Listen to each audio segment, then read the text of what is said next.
Bonsoir à tous et bienvenue dans votre JT de l'été du mardi 25 juillet. À la une ce soir, cette plainte contre X déposée par l'association de protection de l'environnement, la Sépente. Fin 2016, des bulldozers déboisaient une grande partie de l'île de Bon-Désir à Montlouis. Le but est de limiter les risques d'inondation selon la direction des territoires à l'origine de l'opération. Un acte qualifié de massacre environnemental par la Sépente. Laura Cadeau avec Marie Soyer. À Montlouis-sur-Loire, sur l'île de Bon-Désir, rares sont les arbres qui ont été épargnés. En novembre 2016 et à la demande de l'État, un arasement partiel détruisait 14 hectares de forêt sur les 25 que compte le site. De quoi toucher sévèrement l'habitat et les espèces protégées selon la Sépente, une association de défense de l'environnement. La semaine dernière, elle a porté plainte contre X. Tous les oiseaux et toutes les espèces qui appartiennent au même cortège écologique, insectes, coléoptères, libellules, etc., qui vivaient sur place, ont été fortement impactés. Par contre, on retrouve des espèces qu'on n'avait pas avant, qui sont des espèces invasives, qui trouvent là un boulevard pour se développer.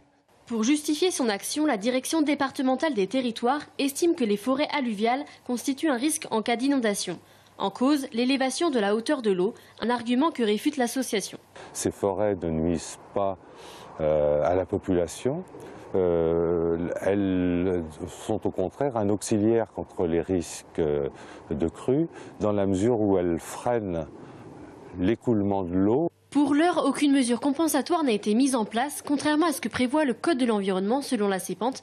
Les services de l'État ont refusé de s'exprimer sur le sujet. À l'automne prochain, ils lanceront une nouvelle opération de déboisement sur les îles des communes de Berthenay et de Saint-Genoux. Une trentaine d'hectares est concernée. Un mot de politique à présent. Pierre Louhault, le président des maires d'Indre-et-Loire, se porte candidat au sénatorial. Il se présente comme tête de liste UDI centriste. Celui qui est aussi premier vice-président du département et maire de Chédigny espère cette fois l'emporter après son échec en 2011. La liste complète UDI centriste devrait être dévoilée en fin de semaine. Dans le reste de l'actualité, 20 pompiers d'Indre-et-Loire en route vers le sud-est de la France où les incendies font rage. Ils sont partis cet après-midi avec leurs collègues du Cher et de Loire-Atlantique. 7 professionnels et 13 volontaires avec pour mission de prêter main forte à leurs collègues déjà déployés sur le terrain. Plusieurs incendies ravagent actuellement certains départements comme le Vaucluse, le Var, les Alpes-Maritimes ou la Haute-Corse. Elles ont débuté avec une dizaine de jours d'avance cette année. Il s'agit des moissons. Elles se terminent actuellement pour le blé. L'heure de tirer un premier bilan. 2016 avait été catastrophique. 2017 s'annonce satisfaisante selon les agriculteurs. Le reportage de Romain Delville. Alors que les moissons se terminent en Touraine, il y a une bonne, une très bonne et une moins bonne nouvelle. Et tout cela rend un bilan satisfaisant. La très bonne nouvelle, c'est la qualité du grain de blé malgré les chaleurs caniculaires de juin et contrairement à la moisson 2016. La bonne nouvelle, c'est un rendement dans la moyenne malgré des moissons précoces. 60 quintaux par hectare avec de grandes variations selon les parcelles. On n'est pas dans une récolte exceptionnelle au niveau rendement. On a une très bonne qualité, mais pas exceptionnelle au niveau rendement. Par contre, en Europe de l'Est, en Ukraine, ils font une excellente récolte. Et donc, c'est un peu pour ça qu'on a cette baisse des cours, enfin cette pression sur les cours mondiaux, avec ces rendements très bons en Europe de l'Est. Conséquence, le cours du blé ne repart pas à la hausse. 150 € pour la tonne de blé. Les États-Unis ont raté leur année, les Russes exportent moins, mais le grenier de l'Europe déborde. Les Ukrainiens ont un rendement exceptionnel. Les cours ont remonté un petit peu en début de moisson avec des pressions, surtout les États-Unis où il y a une sécheresse. Et là, donc, on a un peu une baisse ces dernières semaines sur les cours. On a des cours qui sont un peu bas. Voilà, il faudrait qu'ils puissent remonter de 20 ou 30 € de la tonne. Après une année 2016 catastrophique, les céréaliers de Touraine devront se contenter d'une moisson 2017 satisfaisante, en attendant le maïs et le tournesol à l'automne. Vous vous souvenez sans doute d'Isabelle Koenig, cette sage-femme à qui il était reproché d'avoir mis en danger la vie de patientes lors d'accouchements à domicile. Eh bien, elle vient d'être sanctionnée par la chambre disciplinaire de l'Ordre national des sages-femmes. Isabelle Koenig écope d'un simple avertissement, peine la plus basse sur l'échelle des sanctions. En cause, 3 cas de femmes victimes d'hémorragie après leur accouchement à domicile. La praticienne basée en Touraine avait dû s'en expliquer en juin dernier devant le Conseil de l'Ordre. Il était également reproché à la sage-femme d'exercer sans assurance. Isabelle Koenig, qui est la seule dans la région à pratiquer l'accouchement à domicile, dit accepter cette décision. On l'écoute.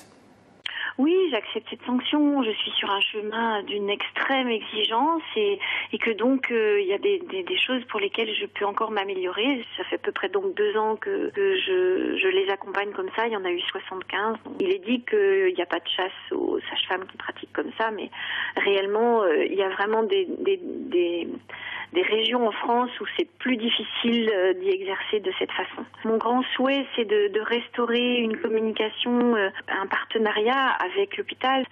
Je n'ai pas envie de travailler toute seule dans mon coin et donc j'ai besoin des structures hospitalières, évidemment, les femmes aussi.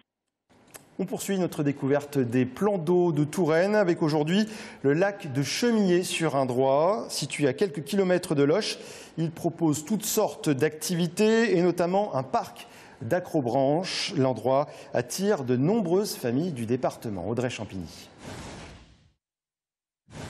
La base de loisirs de Chemillé-sur-Indrois, c'est 50 hectares de pur bonheur.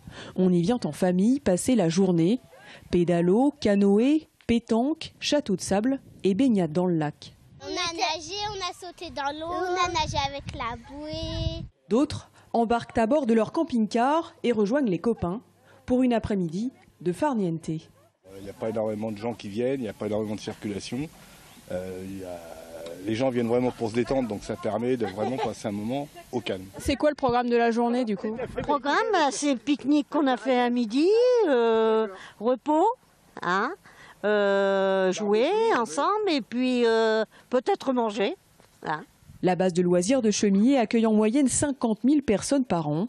Beaucoup de locaux, mais également des touristes qui y trouvent leur compte. L'objectif que l'on avait, c'était d'avoir une offre touristique un petit peu différente de ce qui existe sur notre secteur. Donc on a beaucoup de familles qui viennent une semaine en gîte par exemple.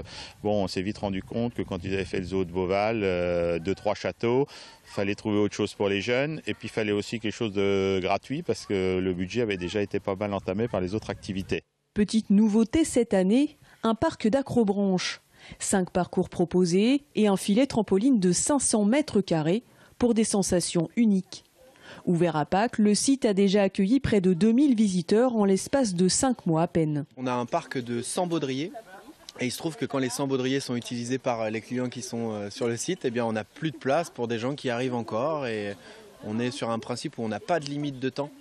Et on motive les gens à prévoir le pique-nique et à passer la journée sur le site qui est agréable comme vous pouvez le voir. Donc un peu victime de notre succès, c'est vrai. Et puis pour les plus randonneurs d'entre vous, sachez qu'il est évidemment possible de faire le tour du lac si vous avez 2 bonnes heures devant vous. Voilà, c'est la fin de ce journal. Merci à vous de l'avoir suivi. Passez une très belle soirée sur TV Tour Val de Loire. À demain.